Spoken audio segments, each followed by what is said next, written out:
वरुण जी, आपको लग रहा है कि सही दिशा में जा रही है सरकार? देखिए अनुराग जी, एक तो आज मैं बहुत बहुत धन्यवाद देना चाहता हूं कि जिस विषय पर जो स्लोगन आपने दिया, अव्यवस्थित उत्तम प्रदेश, अपना उत्तर प्रदेश उत्तम है, इसमें कोई दो राय नहीं, मगर अव्यवस्थित नहीं। इस समय इसकी पूरी आधारशिला इसकी चरमरा गई है, क्योंकि सत्ता जिन लोगों के हाथ पर है वो जातिगत आधार पर सत्ता को चलाना जानते हैं, सर्व समाज को लेकर के जनता के बीच में जाकर के जनता के हित के काम करना नहीं जानते हैं। आज उसी वजह से उत्तर प्रदेश के अंदर इतनी बलात्कार की घटनाएं ताबड़तोड़ बढ़ गई हैं कि जिसका रिकॉर्ड खुद इनके सरकारी आंकड़े बता रहे हैं कि हर 2 घंटे में उत्तर प्रदेश के अंदर एक जघन्य बलात्कार की घटना अंजाम हो रही है। आज उत्तर प्रदेश में जिस तरीके का नारा 2017 में दे करके देश के प्रधान से लेकर के उत्तर प्रदेश के मुख्यमंत्री तक ने, जो अजय सिंह विष्ट साहब हैं, इन्होंने आकर के जिस तरह का बयान दिया था कि आज महिलाएं असुरक्षित हैं और मैं ऐसा माहौल लेकर के आऊंगा, निश्चित रूप से समाजवादी पार्टी उसमें पीछे रही। आपने अपना झूठ फैला करके आप सत्ता पे आ गए, मगर उस झूठ को भी आप कायम नहीं रख पाए। आप आज उससे ज्यादा महिलाएं आज अपने आप को असुरक्षित महसूस कर रही हैं। आज छोटी छोटी बच्चियों के साथ में बलात्कार की घटनाएं उत्तर प्रदेश में हो रही हैं। जो घटना मीडिया के संज्ञान के द्वारा मुख्यमंत्री के चैनल के सामने पहुंच जाती है, उस पे तो वो दिखाने के लिए उसमें वो कार्रवाई कर देते हैं। बहुत सी ऐसी घटनाएं जो गांव देहातों में हो रही हैं, शहरों में हो रही हैं, जो नहीं पहुंचे पा रही हैं, उनमें कोई कार्रवाई नहीं। प्रशासन पूरी तरीके निरंकुश हो चुका है, क्योंकि जब हमारा नेता ही शासन चलाना नहीं जानता है, जब सरकार में बैठे हुए सत्ताधीश सरकार को चलाना नहीं जानते हैं, तो आज इसीलिए उत्तर प्रदेश अव्यवस्थित हो चुका है।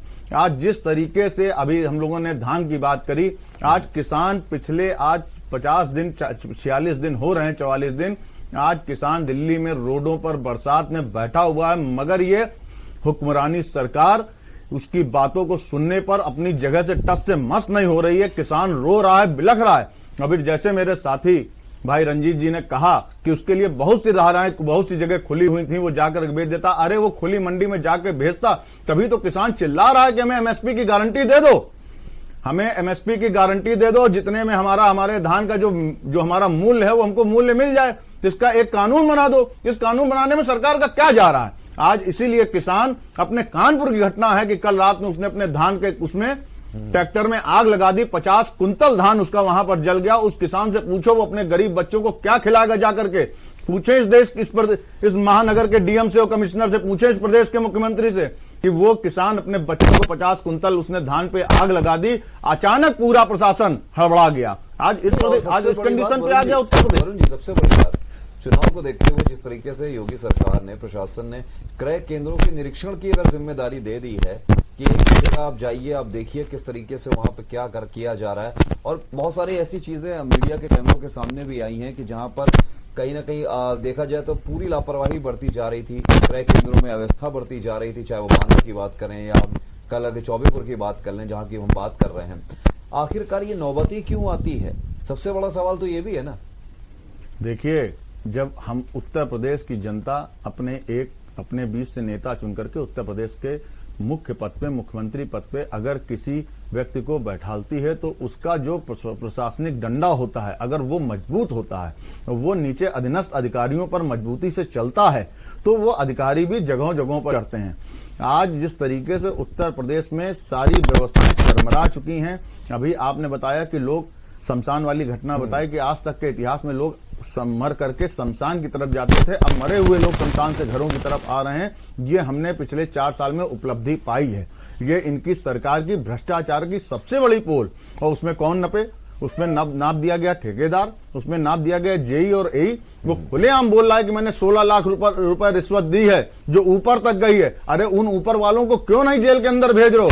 क्यों ये छोटी छोटी मछलियों को मार करके तुम अपने आप को, अपनी पीठ को थपथपाने का काम कर रहे हो? आज बड़े बड़े चैनलों में महिला सुरक्षा के नाम पर विज्ञापन दे रहे हो, सामने अखबार महिला अत्याचारों से भरे पड़े हैं, जगह जगह लड़कियों से छिड़कानी घटनाएं बढ़ गई हैं। सब जगह आज इनके सरकारी आंकड़े बोल रहे हैं कि उत्तर प्रदेश में हर 2 घंटे के अंदर जघन्य बलात्कार की घटना हो रही है। ये कोई मेरा आंकड़ा नहीं है, ये समाजवादी पार्टी का आंकड़ा नहीं है, ये किसी अखबार का आंकड़ा नहीं है, ये सरकार का आंकड़ा है कि हर 2 घंटे में बलात्कार हो रहा है। उत्तर प्रदेश में छिड़कानी घटनाओं में 2017 के बाद से बहुत तेज से वृद्धि हुई है, जबकि 6 महीने तो पूरा हिंदुस्तान एक तरीके से कोरोना महामारी में रह गया, सब अपने, उसके बावजूद भी 6 महीने के बाद भी देखिए इतनी इस सरकार की उपलब्धियां। आज अभी आपने स्वेटर वाली बात करी कि आज पूरा जाड़ा बीत गया, मैंने अपने जीवन काल में नहीं देखा कोई भी लोगों को कंबल वितरण का काम किया गया है इस पूरे कार्यकाल में। कानपुर महानगर में, आप रंजीत जी कानपुर महानगर के हो, त्रिलोकी जी भी कानपुर महानगर के हैं, और नाग भाई आप भी कानपुर महानगर के हो, हमको वो चौराहे का नाम बता दीजिए जहां पर नगर निगम द्वारा एक भी अलाव जलवाया गया हो, एक भी जगह पर जाकर के कमिश्नर और डीएम द्वारा किसी भी बस्ती पे कहीं पर भी जाके कंबल वितरण किया गया हो। अरे गरीब बच्चों को आप स्वेटर में धांधली हो रही, सब जगह भ्रष्टाचार का बोलबाला है। आप सरकार को इस बात पे लेके आए थे कि हम महिलाओं की सुरक्षा दे देंगे, उत्तर प्रदेश में भ्रष्टाचार को हम खत्म कर देंगे, आज भ्रष्टाचार दुगने रेट से आ गया। शक्ति में करोड़ों रुपए फूंक देने के बाद यथास्थिति तो वैसी ही है। उत्तर प्रदेश में पिछले लगभग 15 साल से गैंगवार की घटना हम लोगों ने कहीं पर नहीं सुनी। उत्तर प्रदेश के अंदर गैंगवार, जो पूर्वांचल का गैंगवार था, वो कहीं पर भी हम लोग को सुनाई नहीं पड़ा। अभी 2 दिन पहले लखनऊ देश की राजधानी के अंदर खुलेआम 30 राउंड गोली चल करके एक ब्लॉक प्रमुख की हत्या होती है और उसको पूर्वांचल के गैंगवार से उसको जोड़ा जाता है। अगर जिस प्रदेश का मुख्यमंत्री खुद हिस्ट्री सीटर होगा, खुद वो माफिया होगा, और जब उसके हाथ में सत्ता होगी तो ये बात जानने लायक है, ये बात हर व्यक्ति को समझने लायक है कि उत्तर प्रदेश किस दिशा की तरफ बढ़ेगा। और जैसा कि अभी आपने रंजीत भाई ने बताया कि वो घटना ऐसी नहीं थी और उन्होंने अपराधियों ने कहा मैं बेकसूर हूं। देखिए, हिंदुस्तान का कोई अपराधी रंजीत जी आकर के नहीं कहता मैंने कसूर किया है, मगर जिस तरीके से 2 दिन तक वहां ना मीडिया को एंट्री मिली, अनुराग जी आप ही के चैनल के लोग वहां पे भटक रहे थे अंदर जाने के लिए, पूरे उस हाथरस को ब्लॉक कर दिया गया था। ये आप समझिए कि घटना होने के बाद प्रशासन उस घटना को दबाने का काम कर रहा है, रात में 2 बजे उस लड़की को जलाने का काम कर रहा है। उसके बाद आप कह रहे हो कि हमारी व्यवस्थाएं बहुत सुदृढ़ हैं। आज उत्तर प्रदेश के अंदर कि जिस तरीके से अपराध बढ़ गया, जिस तरीके से भ्रष्टाचार बढ़ गया, आज आपके यहाँ भ्रष्टाचार को लेकर एक सांसद, अनुराग जी रंजीत जी पूरी बात सुनिए, एक सांसद सर्किट हाउस के अंदर एक विधायक को कमीशन और नाम को लेकर के चप्पलों जूतों से मार रहा है। आप कह रहे हो हमारी सुसंगठित सरकार और हम बहुत सुव्यवस्थित लोग हैं, हम एक अच्छा प्रदेश चला रहे हैं। आपके यहाँ सांसद विधायक को जूतों से मार रहा है कमीशन के लिए। आपके यहाँ गैंगवार हो, उत्तर प्रदेश के अंदर जो गैंगवार हम लोगों ने पिछले 15 सालों में उत्तर प्रदेश के किसी अखबार में नहीं पढ़ा था कि उत्तर प्रदेश में पूर्वांचल के गैंगवार को एक नई सिला दे दी। और जिस तरीके से आपने बताया कि 5000 अपराधी जेल के अंदर, देखिए ये एक प्रक्रिया है। नहीं वो ठीक है, मुख्तार अंसारी जैसे लोग, इन जैसे लोग, देखिए समाजवादी पार्टी इन लोगों को कहीं ना कहीं उस समय अतीक अहमद पे कोई एक्शन नहीं लिया गया। आखिर क्यों नहीं सकता?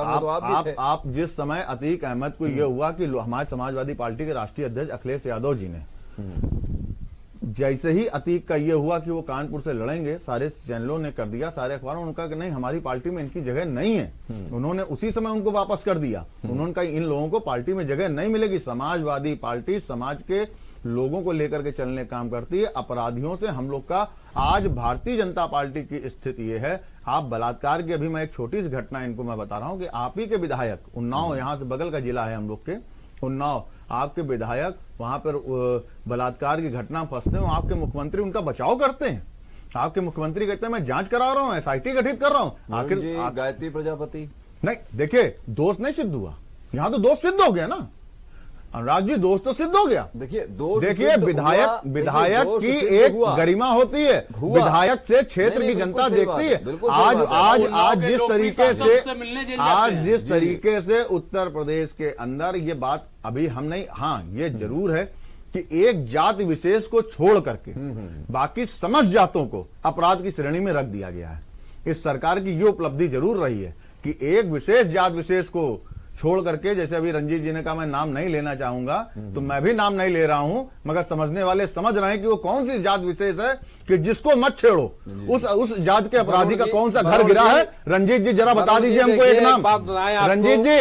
रंजीत जी एक नाम बताइए, उस जात विशेष का कौन सा घर गिरा है? अगर गाड़ी विकास दुबे की पलट सकती है तो गाड़ी बदायूं कांड करने वाले अपराधियों की भी गाड़ी पलटनी चाहिए। अगर गाड़ी विकास, अगर गाड़ी किसी की पलटती है तो गाड़ी हाथरस कांड वालों की भी पलटनी चाहिए थी। रंजीत जी, कानून एक तरीके से चलता है। बड़ी जिम्मेदारी के साथ आपसे ये कहना चाहता हूँ कि ये आरोप और पक्षपात ये लगाना आप लोगों का काम है। नहीं, काम नहीं है, ये जनता देख रही है। बता दूं, विकास दुबे ने जो उसकी घटना का समर्थन बिल्कुल नहीं है। जो जघन्य उसकी घटना उसने जघन्य कांड किया, उसको उसके किया का कर्म मिला जी। मगर जिस तरीके से गाड़ी उसकी पलटी थी तो गाड़ी हाथरस कांड के उन अपराधियों की भी गाड़ी क्यों नहीं पलटी, मैं आपसे ये पूछना चाहता हूं। तराजू के पल्ले बराबर नहीं है। ये तो आप लोगों का तुष्टीकरण करना नहीं है। तुष्टीकरण आपसे अच्छा कौन जानता है? अभी पिछड़ा अभी आप आरक्षण की बात कर रहे थे, होगा चाहे जिस जात का हो, चाहे धर्म का हो। रंजीत जी मेरी बात सुनिए। अभी आरक्षण की बात में आपने पिछड़ों की बात में काम कर दिया। आप करो इनसे बेहतर आपकी पार्टी से अच्छा तुष्टीकरण आपको बता दें तो पूरे वर्ल्ड में कोई नहीं कर सकता। जी एक चीज बताइए त्रिलोकी जी, वरुण जी, आपको पता है कि बदायूं केस जो हुआ है उसमें संज्ञान लिया है राष्ट्रीय महिला आयोग ने। वहां पर जो महिला आयोग की सदस्य हैं चंद्रमुखी, उन्होंने कह दिया रात में निकलने की जरूरत नहीं थी। उन्होंने ऐसा बयान दे दिया कि महिलाओं को रात में निकलना ही नहीं चाहिए। मतलब सरकार हाथ में चूड़ियां पहने रहे, नहीं, का मतलब ये हुआ ये भाजपा जो महिला आयोग अपराधियों के हौसले बिल्कुल जिस तरीके से महिलाएं घर से निकलने में संकोच कर रही हैं। रंजीत जी 2017 में आप इसी बात पे तो आए थे। आपके देश के प्रधानमंत्री, हमारे देश के प्रधानमंत्री ने तो यही कहा था महिलाएं सुरक्षित नहीं है। मैं ऐसा उत्तर प्रदेश चाहता हूं कि रात में 2 बजे भी महिला अपने घर से निकल जाएगी तो उसके ऊपर कोई उंगली नहीं उठेगी। रेप केस हुए, सस्पेंशन हुआ, सस्पेंशन के बाद क्या, उसके बाद क्या वो बहाली नहीं कानपुर के एक डीएम का नाम बताएं जो 2017 से आज तक सस्पेंड हुआ हो। रंजीत जी क्वेश्चन है, एक डीएम का नाम बताएं जो सस्पेंड हुआ हो। आप अभी बोले ना सबसे ज्यादा कार्रवाई हुई। कानपुर महानगर के एक एसएसपी का नाम बताइए, कानपुर महानगर के कप्तान का नाम बताइए। उससे बड़ी बात झूठ बोलना बंद करिए, झूठ बोलना बंद करिए। जनता आपके झूठ से उकता गई है।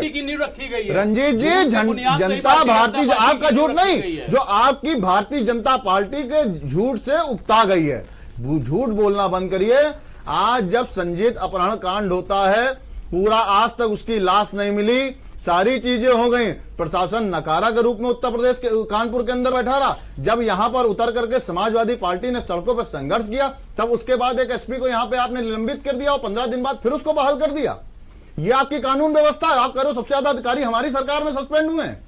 झूठ बोलना भारतीय जनता पार्टी का एक, अब जनता आपसे के सारे झूठों को देखिए पकड़ चुकी। चीज ये है कि अपनी गलतियों को स्वीकार करना चालू कर दीजिए। आपकी आज इन्हीं गलतियों को ना स्वीकार करना, आपकी इन्हीं हट धर्मता की वजह से आज देश का किसान वहां बैठा है।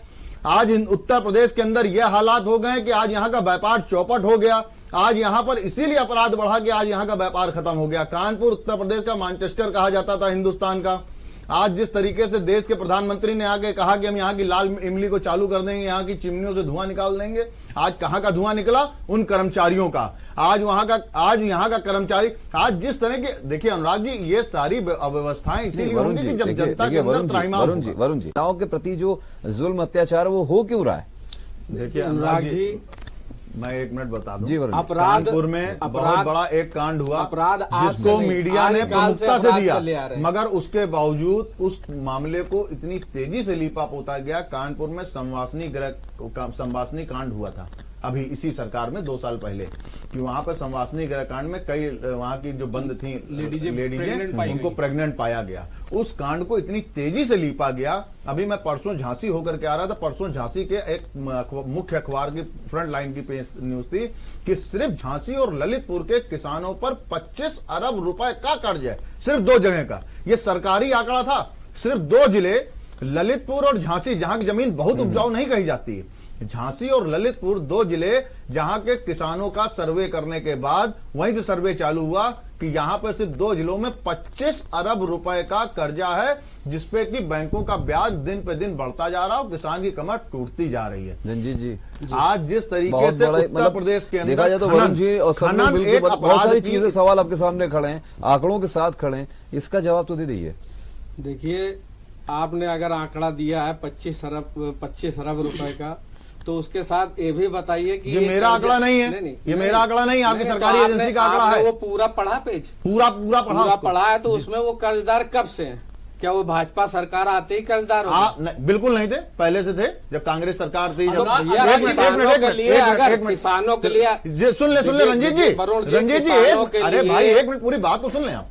हम बिल्कुल मान रहे हैं उनके पास 20 साल पुराना कर्ज था। आप 2017 में जब सरकार लेकर के आए तो आप अपना भाजपा का घोषणा पत्र उठा के पढ़िए, किसानों का कर्जा माफ कर दूंगा। इस लाइन का क्या मतलब था? इस लाइन का उस अखबार की लाइन का दोनों मतलब आप हमको बता दें।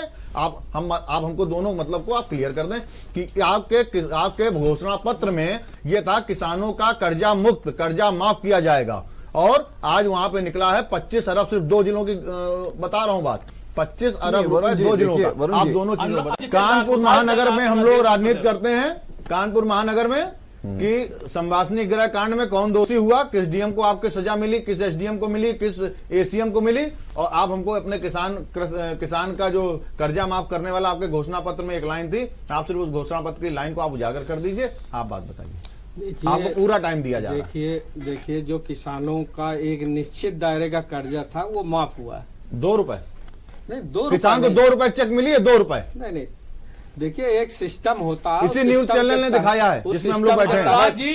100 रुपए सिलेंडर में एक साथ बढ़ पाते हैं, जनता जब लेने जाती तब पता चलता पैसे बढ़ गए, और सब्सिडी आ रही मालूम है 17 रुपए 60 पैसे, किसान को 16 रुपए 18 रुपए की चेके भारतीय जनता पार्टी का मुख्यमंत्री योगी आदित्य एक महीने में 2 बार अजय सिंह बिष्ट द्वारा प्रदान करी गई, सिलेंडर के दाम बढ़ा दिए गए और जनता जान भी नहीं पाई।